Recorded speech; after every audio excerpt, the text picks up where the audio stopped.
मोहब्बत की जुबां पाक है, मोहब्बत दिल से सोचती है, दिमाग से नहीं। कुछ ऐसे ही मासूम तराने दिल्ली के जमुना पार के इलाके जाफराबाद में रहने वाली फ्लाइंग बर्ड्स के कानों में बीती दिवाली को गूंजने लगे। इस इलाके में दूर दूर तक आजानों की आवाज से सूरज के निकलने और डूबने का पता चलता है।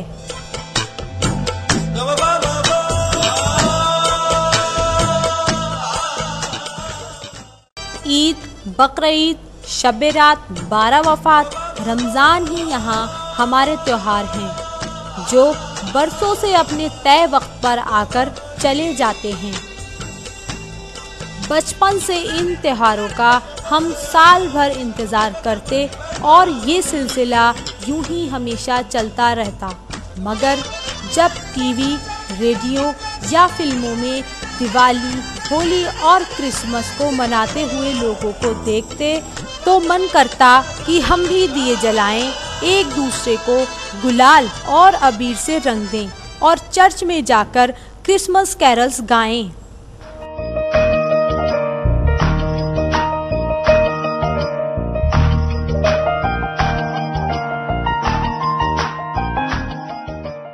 हम सब जाफराबाद के मीडिया रिसोर्स सेंटर में कंप्यूटर इंग्लिश सीखने के साथ साथ छोटी छोटी फिल्में बनाने की ट्रेनिंग भी लेते हैं और अपनी फिल्मों की रिसर्च के लिए बाहर जाते हैं और उनके लिए नए नए थीम भी सोचते हैं।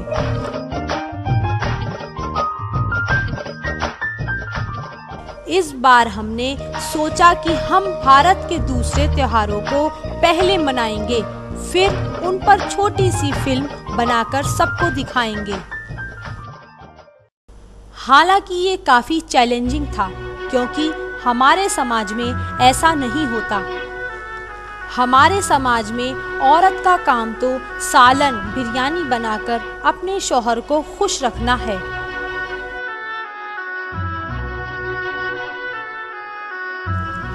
मगर हम फ्लाइंग बर्ड्स ने भी ठान लिया था कि हम आकाश के उस पार भी देखना चाहेंगे और अपनी खुशियों को दुनिया की हर उस मिट्टी में ढूंढेंगे जहां से हमारे मुल्क की सांझी विरासत की खुशबू आती है। ये सफर शुरू हुआ पिछले साल के क्रिसमस से।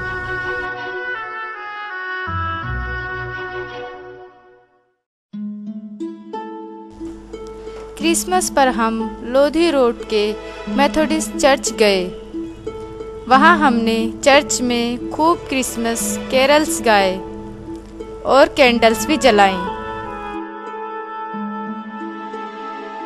चर्च में जाकर मैंने पहली बार क्रिसमस मनाया था। MRC में मैंने जिंदगी की पहली दिवाली भी मनाई।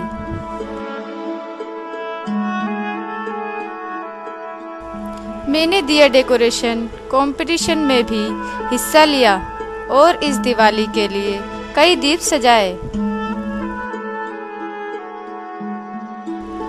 इन दीपकों को सजाते हुए मुझे उतनी ही खुशी हो रही थी जितनी कि अपने घर में चिराग जलाते हुए होती है।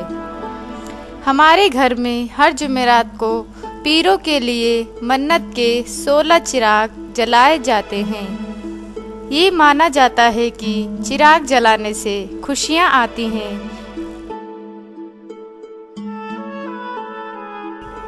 इस बार दिवाली के दीप जलाकर मुझे ये एहसास हुआ कि चाहे चर्च की कैंडल्स हों या मन्नत के चिराग या दिवाली के दीप, सभी का एक ही मतलब है, जिंदगी में सबको मिलजुल कर खुशी बांटना। बचपन से दिवाली के दिन हमें अम्मी घर से बाहर नहीं जाने देती। मेरी ना ही कोई ऐसी दोस्त है जो दिवाली मनाती हो।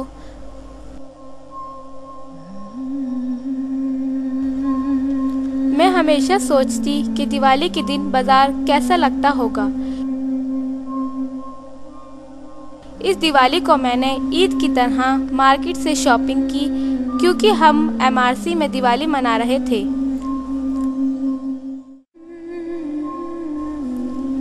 मैं बाजार से दीपक, फूलझड़ी और कैंडल्स खरीदकर लाई। मैंने एमआरसी को सजाने के लिए बाजार से रंग बिरंगी झालरें भी खरीदी। अब मुझे लगता है कि दुनिया में एक दूसरे से अलग होते हुए भी हम सब एक हैं। त्योहार हमारे देश की रौनक हैं, चाहे वो दिवाली हो, क्रिसमस हो या ईद, और इन्हें सबके साथ मनाने के बाद अपने देश की कल्चर पर बड़ा नाज होता है। मैंने इस दिवाली पर एमआरसी में रंगोली सजाई।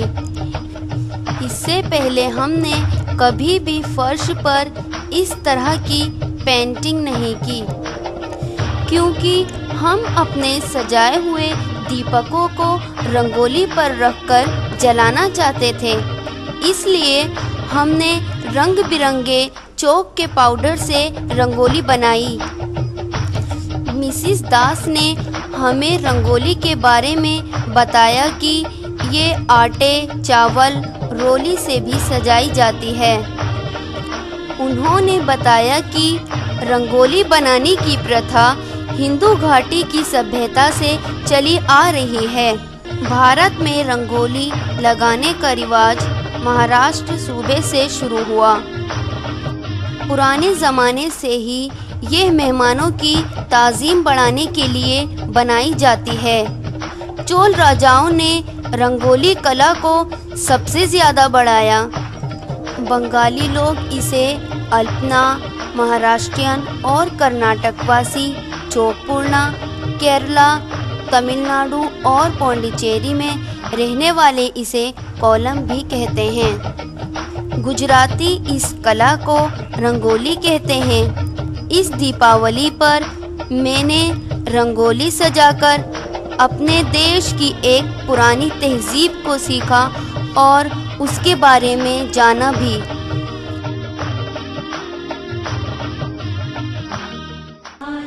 मैंने एमआरसी में दिवाली के लिए दिए सजाए। मेरे ही दिए को बेस्ट दिया डेकोरेशन का इनाम भी मिला। मैं रोज़ सुबह उठकर कुरान पाक की तिलावत करती हूँ और उसमें अल्लाह के 99 नाम पढ़ती हूँ। मुझे एमआरसी में मिसिस दास ने बताया कि ओम का मतलब भी एक अल्लाह से है, तो मुझे बहुत अच्छा लगा। उन्होंने बताया कि ओम भी अल्लाह का एक ही नाम है। मैंने दिवाली के लिए ग्रीटिंग कार्ड्स बनाए और गेंदे की फूल माला मिसेस दास के गले में डाली।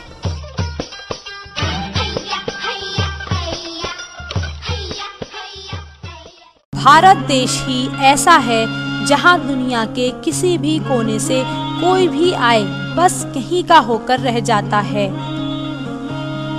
यहाँ की सौंधी सौंधी मिट्टी की खुशबू, सादगी और तीज त्योहार और शादी ब्याह सबका मन मोह लेते हैं।